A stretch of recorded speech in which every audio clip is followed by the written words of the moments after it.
Hi, this is Paul Glumaz, uh, and this is being brought to you once again by General Welfare Presents.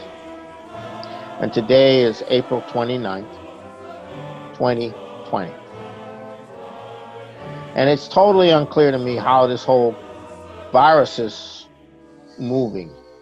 Is it going to fade away because of the warmer weather and come back in the fall? Is it going to continue? Is it getting less? Is it getting more? Is it declining in its intensity and virility, or is it increasing?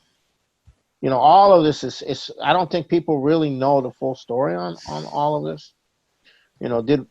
Was there an overreaction to it, or was there an underreaction, or did we open up too soon, or did we didn't open up too soon? All of this is kind of it's a mystery. But boy, is everybody taking sides, and the blogosphere is going nuts, and all of these internet sites and the petty egos of the people on the internet sites. They got one line. They can prove this. They can prove that.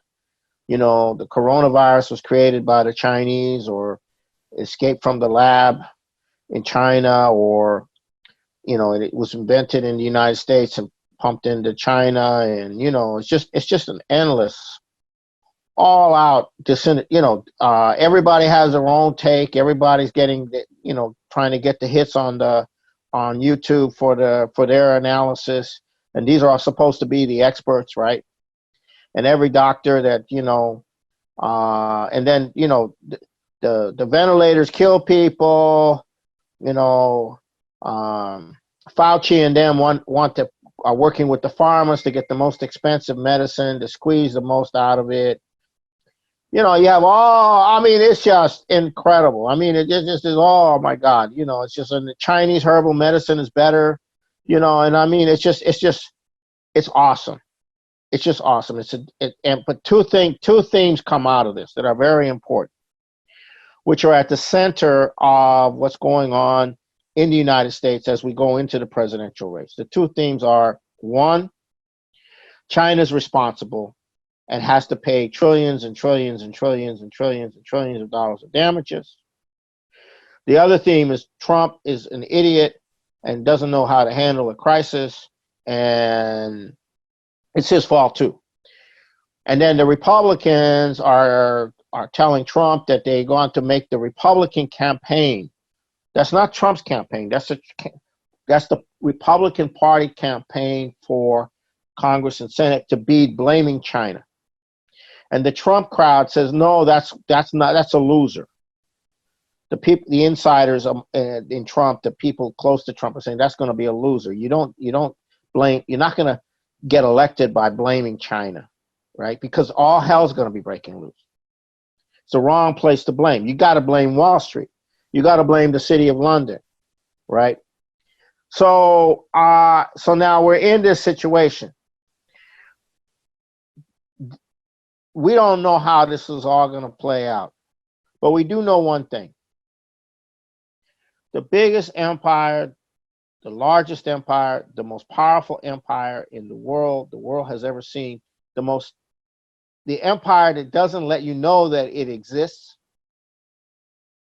This is the first time in history that we know of where there's the biggest, most powerful empire in the world does not want you to know that it exists. And that empire is the British Empire. You can call it Zionist, Jewish, Russian, Chinese. You can call it aliens running the world. You can call it anything you want, but don't call it the British. Don't call it the British. Don't you dare call it the British. Because it is the British Empire. It's a huge, massive empire of the world finance, of the Commonwealth, of intelligence agencies, of illegal narcotics trade, of an offshore secrecy jurisdiction, a control of the media in the Western Europe, in Europe, in the United States, and around the world. Massive assets of people, philosophical movements, cultural movements, religious movements, is huge, and playing many different forces against you. Like, for instance, I'll give you an example. No one would consider North Korea part of the British Empire. Well, in a way they are. How? They're in a garrison state. They're in a garrison mood. They're in a garrison state. They've been under attack since the time of the end of the Second World War. The Korean War never ended. And the way the North Korean system has survived is in a military garrison form. And the way the British do is whenever things start to open up, they have people in the West attacking it, making a big stink about their nuclear power and so on and so forth, making a big issue out of it, and then it clamps back up. So you wouldn't think that the North Koreans are part of the British Empire, but their reactions to the pressure put on them are profilable and understandable, and they can be played. Do the North Korean leadership understand that they're part of the British Empire? No. But are they part of the British Empire? In a sense, they are. In the sense that they don't realize how they're being used, how they're being manipulated.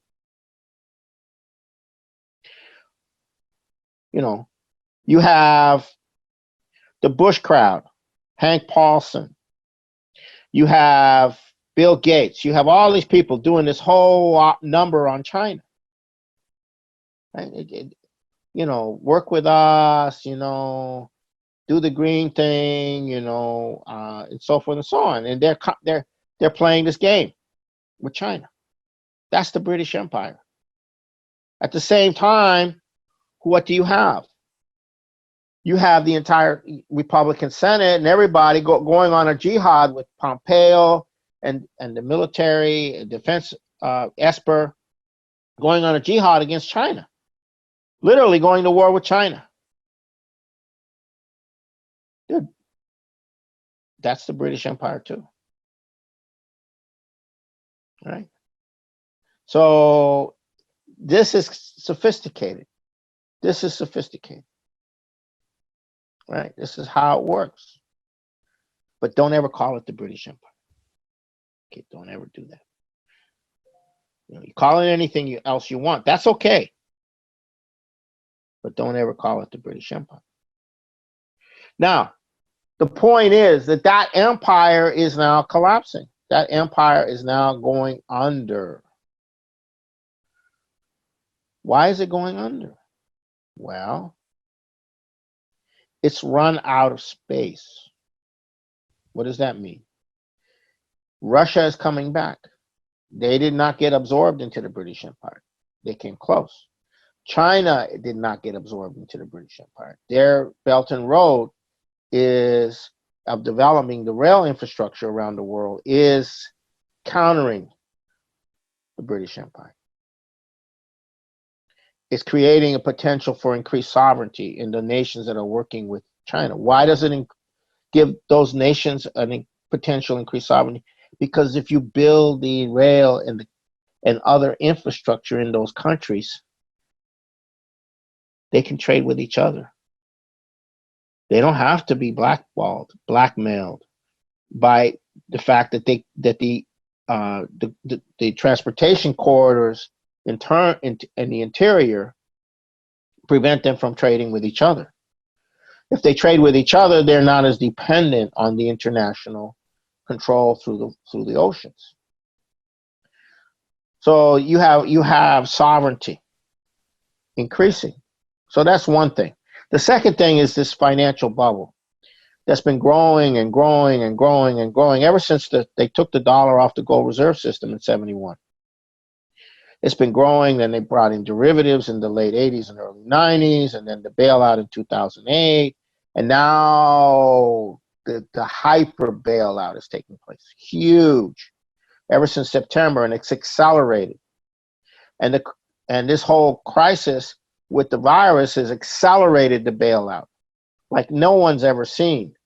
In fact, it's accelerated it so much that the entire group of billionaires in the United States is wealth increased by 9% from the stimulus.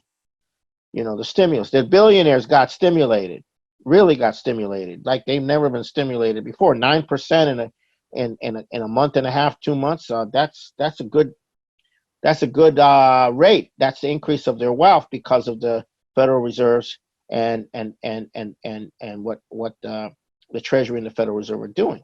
But this is also being done by the European Central Bank, the Bank of England, the Bank of Japan. Those are the four major ones that are doing this. How long can that last? Keep printing money, right? Keep printing money. And how soon will it be before the American public realizes that, you know, they're getting the $1,200, the billionaires are getting their multi-million dollars? You know, when do they come to the realization of it? So President Trump's and the nation is in a deep pickle. But the empire is collapsing. It cannot save itself. And where this all goes is the following. You have a supply chain globally and internally. That supply chain is being broken. When do food shortages occur? We already have a crisis with the meatpacking plants where they have to shut down, but there used to be thousands and thousands and thousands of smaller meatpacking plants. But these conglomerate meatpacking areas took over, and then they ended up with the virus, and they had to shut down. And now Trump is having to go to the Defense Production Act to try to get something going. But that's only the beginning. That's only the beginning.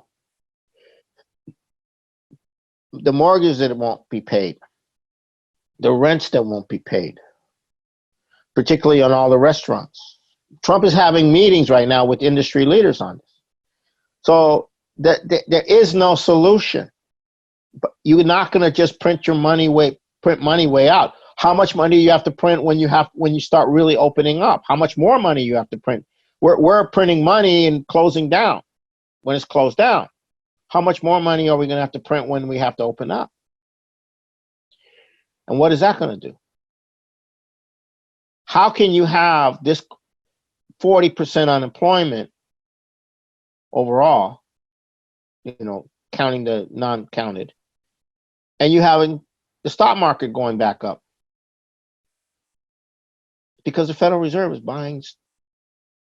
directly buying stocks. Just when does the Federal Reserve directly buy stocks to keep the stock market going? If that's not a collapse, I don't know what is. So when does it all come due? When does this whole thing come down? Well, it's coming down. And if you do not get the major nations, starting with the United States and China, and bringing in Russia, India, possibly Japan, into a conference to set up a new agreement, a new financial architecture. How are you going to do trade? What is the value of what you trade? How's this thing going to function? And the British Empire knows that at the moment that conference begins and they start talking about what to replace the current system with, which is what I've been talking about for over 40 years, which is the LaRouche move's been talking about for over 40 years, then we're entering a new paradigm. It's a new world. No British Empire. Well, there isn't going to be a British Empire in the end, but they don't want to go quietly. They want to take us down with them and maybe come out in it. The oligarchical families at the core of the British Empire can emerge and remain powerful in the coming dark age. if humans survive. So essentially, that's where we are, and millions and if not billions of people are going to be dying of starvation if you don't get something put together. And even so, if you do get something, there may be a very rough times for most of the people on this planet until we get production going again. But then you have the whole green operation, the climate emergency operation. What's going on there? What is the strategy behind that? Well, you have this situation where they want to shut off all investment in oil and coal and natural gas. Why? Because the oligarchy and the British Empire know that the industrial development is key on a global scale to creating the platform for going into nuclear power. You can't just build hundreds of nuclear power plants around the world. You have to expand the world economy to do that. But you need hundreds, if not thousands, of nuclear power plants, hundreds at least, if not thousands of nuclear power plants all over the world, if you're going to create the energy level that you need for be able to sustain the human race, human population. So you have to expand your use of oil and coal and natural gas to get there. But if you cut off the ability to do that by cutting off investment in the future development of this, 5 years from now, you won't be able to go anywhere. Your existing oil resources and coal and other will be diminishing, and you won't have new coming in, and then you won't be able to go. You won't be able to go into the nuclear age. You won't be able to go into the fusion age. And if you don't get to the fusion platform, ultimately you can't go to the next. If you don't go to the next platform of development, you have to collapse. Human civilization cannot stay in the same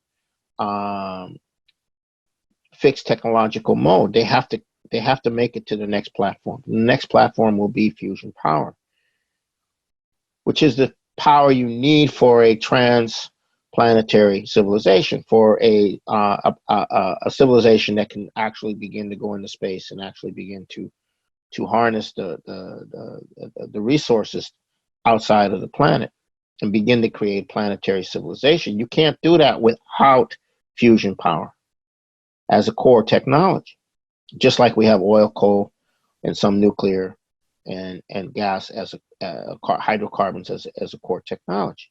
So that's the situation. That's where we are. And we need to have that new financial architecture, the new Bretton Woods, the new fixed exchange system, similar to what we had before 1971. I don't know if people realize this, but there's allegedly there's about $4 trillion worth of transactions every day in and out of the dollar. 96% of those transactions are speculative.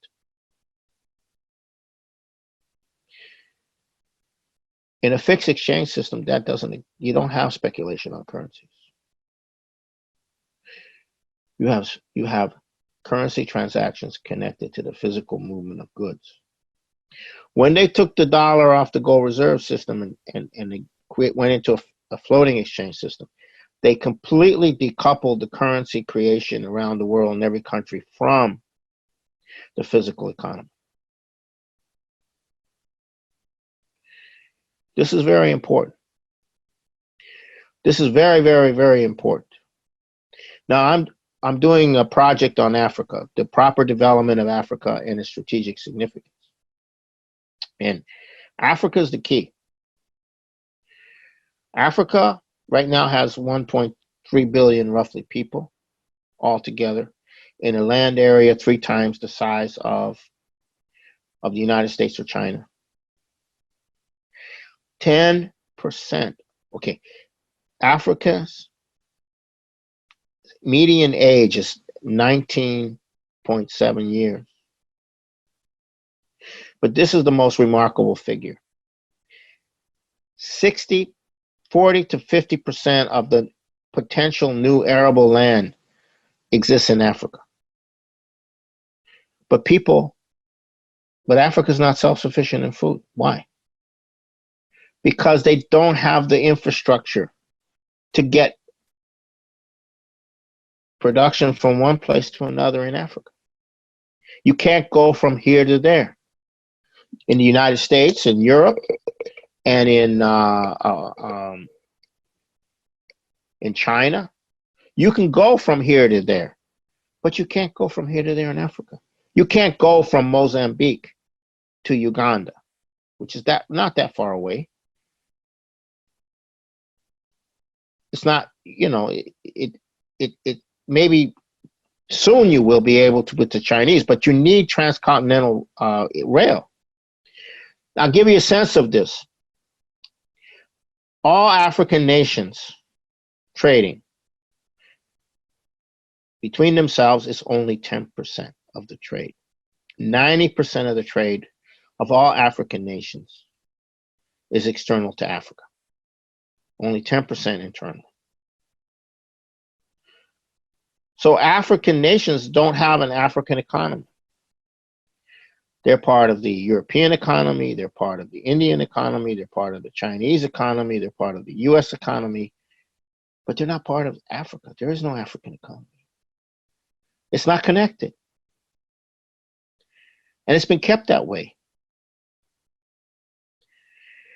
So the Chinese and the African Union are now working together to have all 74 rail cities connected in 10 transportation corridors, 6 north-south, 6 east-west, and 4 north-south.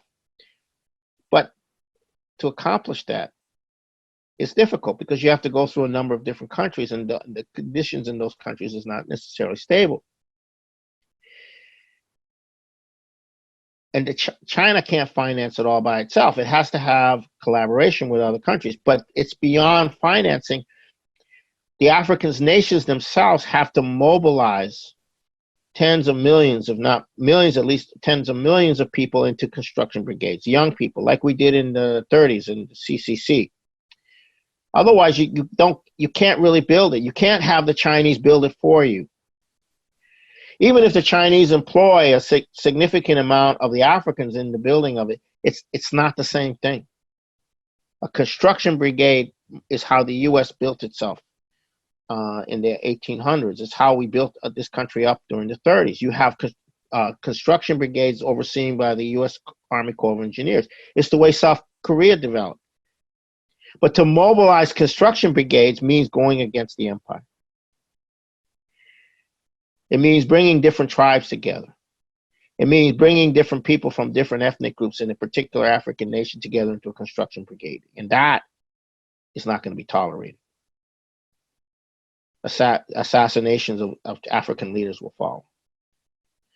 And so that's the kind of situation you have. But as the empire collapses, this is the direction we're going to have to go into. Otherwise, there's going to be hundreds of millions of people dead, billions, if not billions, as the disintegration of the supply chains and the ability to trade and the collapse of the financial system proceeds. And there's nothing from the standpoint of the oligarchy of Europe and the standpoint of the oligarchy of the Britain. There's nothing wrong with that. That's normal, natural things that happen. When you become overpopulated, that's the normal thing. You have a collapse and the population is reduced, and then you start over. Start over with them in control. But that's not the way I want to see it. That's for sure. And I'm sure that's not the way Trump wants to see it either, or Putin, or Xi, or Modi, or anybody that has the desire to protect the people or defend the people of their country. So what is the instrument that is going to save us from all of this? It's the sovereign nation. It's the ability to mobilize the citizens within the sovereign nation state. And we are coming to that moment in the US where the ability of a president to mobilize a sovereign people is at the center of everything. And whether that president will be able to have the means to meet with the presidents of China, Russia, the prime minister of India, and set up a new system. That's where we have it. Now, we had a conference on this all over the weekend. And we had 4 panels. One panel on the strategic situation, another panel on the science, third panel on the culture, and the fourth on the economy. And this is very important because we brought people from all over the world. They weren't all on the same page, but we began the discussion of what you needed for the new paradigm. And all of you out there who are watching this, it's important that you check out the discussion. You check out the panels. And you can find those panels on the LaRouche Political Action Committee. There's archived there, or you can locate it on the schillerinstitute.org. You can find you hit the conference button, and then you're taken to the 4 archived panels of speakers and questions and discussions. And we had significant representation from the diplomatic corps of China, Russia. We had a significant questions coming from diplomats from all over the world. And this is the beginning of the dialogue for a new paradigm, for a new financial architecture. We're laying the groundwork for that. And so I'm encouraging everyone to go and check it out. So as we go into this crisis, we're entering the next 27 weeks before November 5th, which is the election. And it's going to be China. You heard Russia. Now it's China. China's the enemy. That's all you're going to hear. And Trump is too soft on China. Again, you heard Trump is too soft on Russia. Now it's going to be Trump is too soft on China. They want Trump to break and go after China. And who's doing this? The Republicans. The wonderful Republicans. This is their revenge for what happened in 2016 when they got nailed by Trump. They're getting back. This is also the British, because that is the British. That is the British apparatus, because it all was choreographed and it was laid out and put together by British institutions before it became this all-out, China thing. Institutions like the Jackson Society and the Atlantic Council. Jackson Society co-founder was Richard Dearlove, the former head of MI6, who was very close, the mentor of Christopher Steele. So it's the same crowd. They're now doing the China thing. So you're going to hear nothing but this. But then you're going to hear Trump trying to figure out how to deal with the financial and economic collapse. So and he's not going to go down willingly. He's not going to throw in the towel. He's going to fight. So we have to make sure that he has the concepts that he can fight with. So we're going into that kind of world. And this guy Joe Biden, I mean, besides having cognitive issues and advancing senility or dementia, it doesn't really matter, because that's not how they plan to win that's not how they plan to do it. They plan to destroy Trump, not get Biden elected. That's the plan. It's the coup. It's the same thing that's been going on all along, which is the coup, which is being accelerated. The coup is being accelerated. Trump is responsible for opening up. Trump is responsible for not opening up. So that's the kind of thing that we're dealing with. It's going to be a mess. The collapse of empires is very messy.